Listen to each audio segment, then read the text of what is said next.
इस कार्यक्रम के पुण्यार्चक हैं उत्कर्ष समूह एवं सुप्रभ समाज परिवार भारत।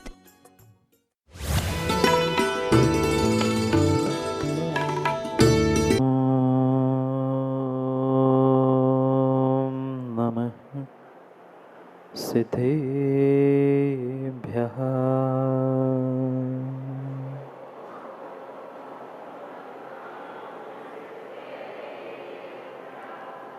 श्रीमत्परं गंभीर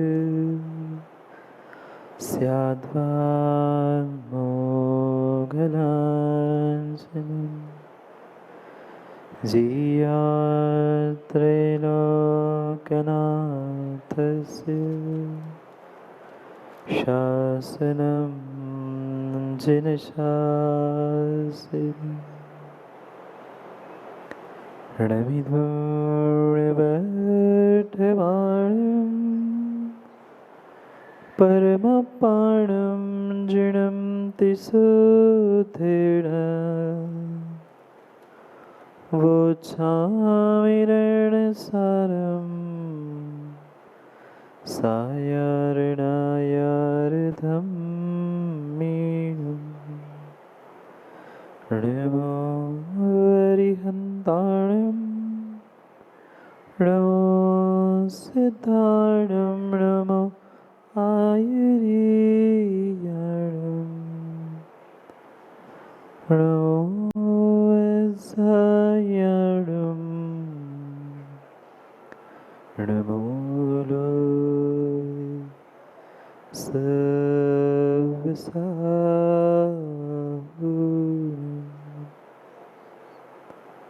अनंत अनंत परम सिद्ध भगवान की 1008 श्री आदिनाथ भगवान की परम पूज्य आचार्य भगवान कुंद कुंद स्वामी की परम पूज्य आचार्य भगवान गुरुवर विशुद्ध सागर जी महाराज की सनातन जैन धर्म की जय बोलिए परम पूज्य मुनि श्री सुप्रभ सागर जी महाराज की, मुनि संघ की नमोस्तु सासा।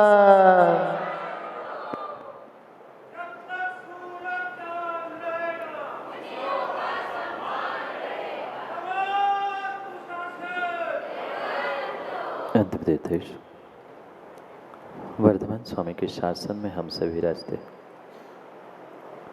और उनकी यह पावन पीयूष देशना हम सभी के लिए परम उपकारी। अनादिकाल से हमारी इस आत्मा में जो जन्म जरा और मृत्यु रूपी रोग लगे, उन रोगों का उपशमन करने वाली कोई परम औषधि है तो वह एकमात्र यह जिनवाणी। भव्यात्माओं, एक पत्थर से खदान से निकलने वाला सोना आभूषण बनकर तभी चमकता है जब वह अग्नि परीक्षा को पास करता है। खदान में, मिट्टी में, पत्थर में फंसा हुआ सोना ही था, पर फिर भी सोने को सोना बनने के लिए, सोने को ही सोना बनने के लिए अग्नि में प्रवेश करना पड़ा। क्या पुराणों में सीता की अग्नि परीक्षा माननी ही पड़ी? निरपराध होने पर भी, सती होने पर भी सीता को अग्नि परीक्षा देनी पड़ी। और जैसे ही अग्नि परीक्षा वह सीता देती है, पूज्यता को प्राप्त होती है। आगम में इस अग्नि परीक्षा को दिव्य परीक्षा कहा, और दिव्य पुरुष ही इस दिव्य परीक्षा को, अग्नि परीक्षा को पास करते हुए या अग्नि परीक्षा देते हुए अपने आप को श्रेष्ठ मार्ग पर स्थापित करने का प्रयास करते हैं। ये विरले ही दिव्य पुरुष होते हैं, महापुरुष होते हैं, जो अपने जीवन में इस दिव्यता को, भव्यता को, विशेषता को प्राप्त कर पाते। सोना ही नहीं, लोहे को भी बिना तपाए कुछ नहीं होता। जब सोना लोहा तपाने के बाद निखरता है, आकार को प्राप्त करता है, तो फिर जीव को, व्यक्ति को भी समझने की आवश्यकता है कि मुझे भी कितनी बड़ी दिव्य परीक्षा, अग्नि परीक्षा देनी होगी दिव्य पुरुष और महापुरुष बनने के लिए। एक कठोर निर्णय करके चलने की आज आवश्यकता है। हर व्यक्ति, हर इंसान धर्म करना चाहता है, कार्य करना चाहता है, पर समस्या सबके सामने एक ही है कि व्यक्ति करने से पहले डरता बहुत है। होगा कि नहीं, कैसे होगा, क्या होगा, नहीं होगा तो पता नहीं, नाना प्रकार के विकल्प और नाना प्रकार की किंतु परंतु करके जो श्रेष्ठतम मार्ग था वह धर्म के मार्ग से व्यक्ति आज तक दूर होता रहा। ये माँ पक्का मानना, जब तक अपने मन पर, अपने आप पर हमें विश्वास नहीं है, तब तक कोई भी कार्य होना संभव नहीं है। एक घर गृहस्थी भी चलानी है। चलाते आप लोग घर गृहस्थी? नहीं चलाते? आसान है? नहीं है, पर फिर भी चलाना सीखे कि नहीं सीखे? पिता के घर से जब निकले थे तब यही डर लग रहा था, क्या होगा, कैसे होगा, कौन मिलेगा, कैसे संभालेंगे। पर पानी में कूदने पे जैसे हाथ पैर मारना सीख लेता है, ऐसे ही गृहस्थी शुरू होते ही, क्यों अशोक कुमार जी, व्यक्ति हाथ पैर मारना सीख ही लेता है जब पापों में और घर गृहस्थी में करते करते व्यक्ति अभ्यास करते करते उसमें लगता है, रूटीन बन जाता है, डरते हुए भी करना प्रारंभ कर लेता है और कर जाता है। ऐसा कभी धर्म और धर्म कार्यों में हम अपने आप को, अपने मन को बनाना सीख पाए? नहीं सीख पाए, नहीं सीख पाए। चाहे श्रावक हो, चाहे साधु हो, उन दोनों के लिए युगपत दिव्य कार्य कह रहे हैं दिव्य ज्ञान के धनी भगवान कुंद स्वामी ग्रंथ रैण सार जी में। क्योंकि हमारे आगम में धर्म कभी एकांत से कहा ही नहीं। किसी प्रकार से धर्म एकांत से हो ही नहीं सकता। जितना धर्म के लिए श्रावक जिम्मेदार है, उतना ही धर्म के लिए साधु जिम्मेदार है, और जितना साधु जिम्मेदार है, उतना ही श्रावक भी धर्म की सुरक्षा के लिए जिम्मेदार है। कई बार इस बात को मैं दोहरा चुका हूँ, अगर श्रावक नहीं होता तो साधु किससे आहार ग्रहण करता? क्योंकि देवों से आहार साधु ग्रहण नहीं कर सकता, तिर्यंच आहार दे नहीं सकते, नारकी आहार देने के लिए आ नहीं सकते, मुनिराज आहार लेने के लिए नरकों में जा नहीं सकते। एकमात्र मनुष्य पर्याय ऐसी श्रावकों थी। आपका धन्य धन्य हो, भाग्य है, पुण्य का उदय है कि आप श्रावक कुल में, जैन कुल में जन्मे हैं। एकमात्र ये पर्याय है जहाँ तुम निर्ग्रंथों के हाथ पर ग्रास रख सकते हो, आहार दान कर सकते हो। पर साधु ही नहीं होते तो किसके हाथ पर ग्रास रखते? श्रावक ये सोचकर अपने कर्तव्यों को समझे, और साधु अहंकार में आके ये ना कहे मैं हूँ इसलिए तुम्हारा धर्म पल रहा है। भूल मत करना, श्रावक नहीं है तो कोई स्वर्गों का देव तुम्हें आहार देने की शक्ति नहीं रख सकता। श्रावक ही दान देता है, साधु ही आहार दान ग्रहण करता है। अन्य कोई भी इस धर्म रथ को चलाने वाला इस पंचम काल में भी नहीं है। श्रावकों का अतिथि संविभाग व्रत है। प्रतिदिन दान पूजा ये उनका कर्तव्य है और उस दान को, दिव्य पुरुषार्थ को प्राप्त करते हुए दिव्य साधना करना ये निर्ग्रंथ साधुओं का कार्य है। दोनों एक दूसरे के लिए पूरक है। शुद्ध होने के लिए सोने को, लोहे को भी तपना पड़ा। फिर मुझे अगर शुद्ध होना है तो मुझे भी दिव्य तपना ही होगा। मात्र उपवास कर लेना, एकासन कर लेना ये तप काम के नहीं है।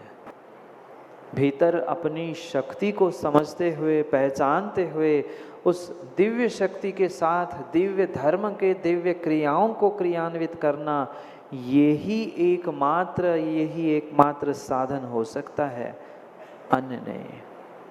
पर कितनी बार इसे करने का प्रयास किया।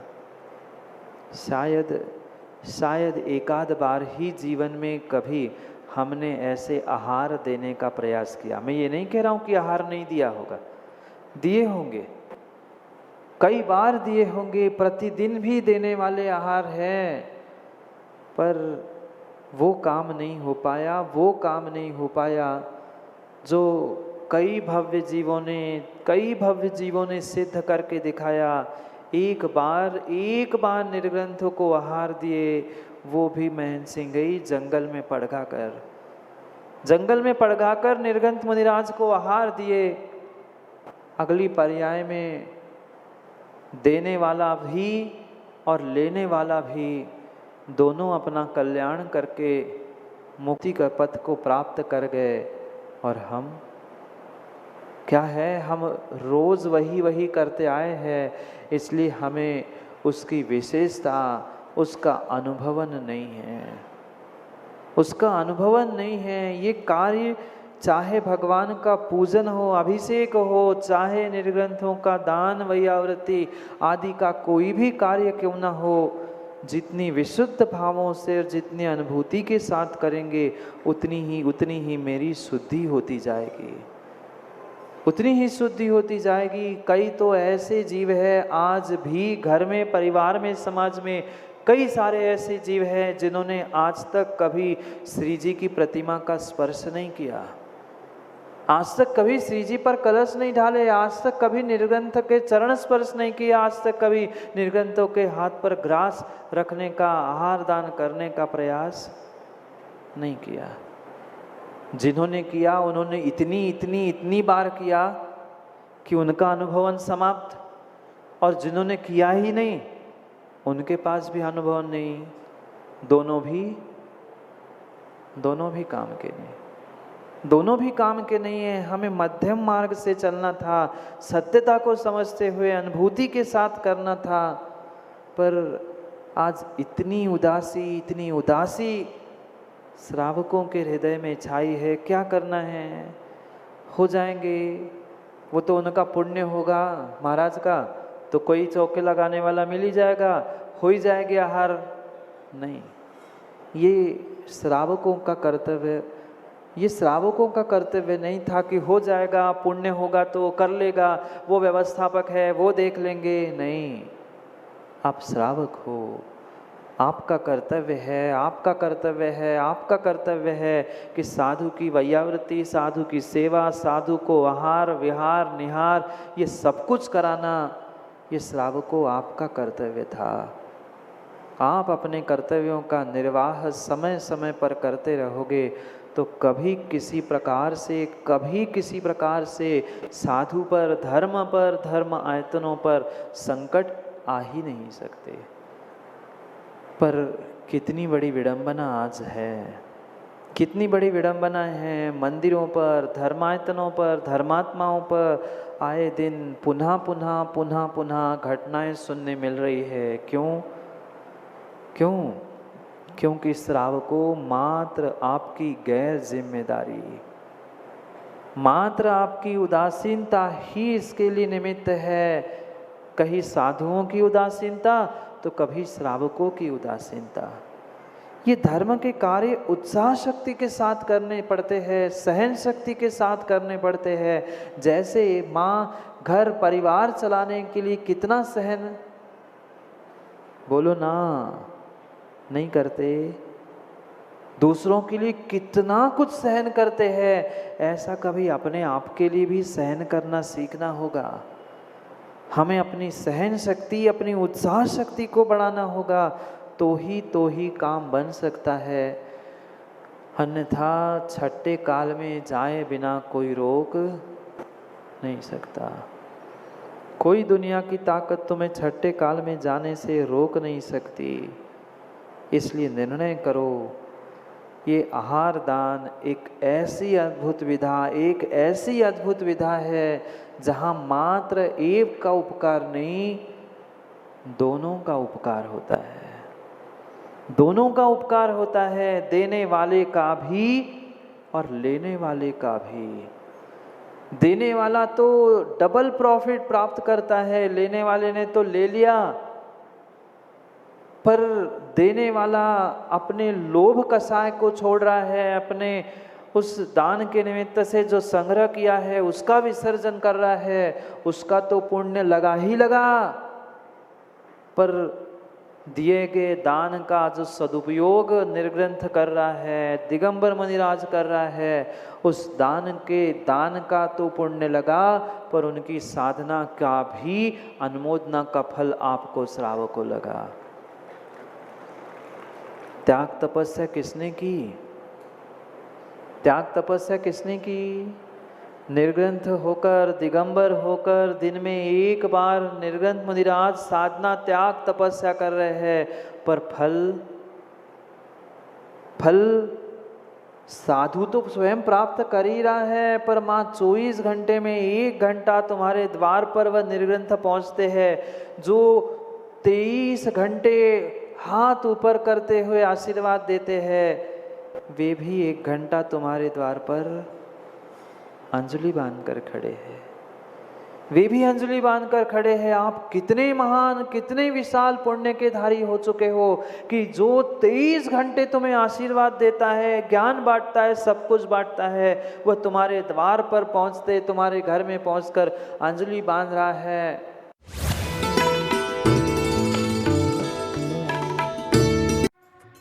इस कार्यक्रम के पुण्यार्चक थे उत्कर्ष समूह एवं सुप्रभ समाज परिवार भारत।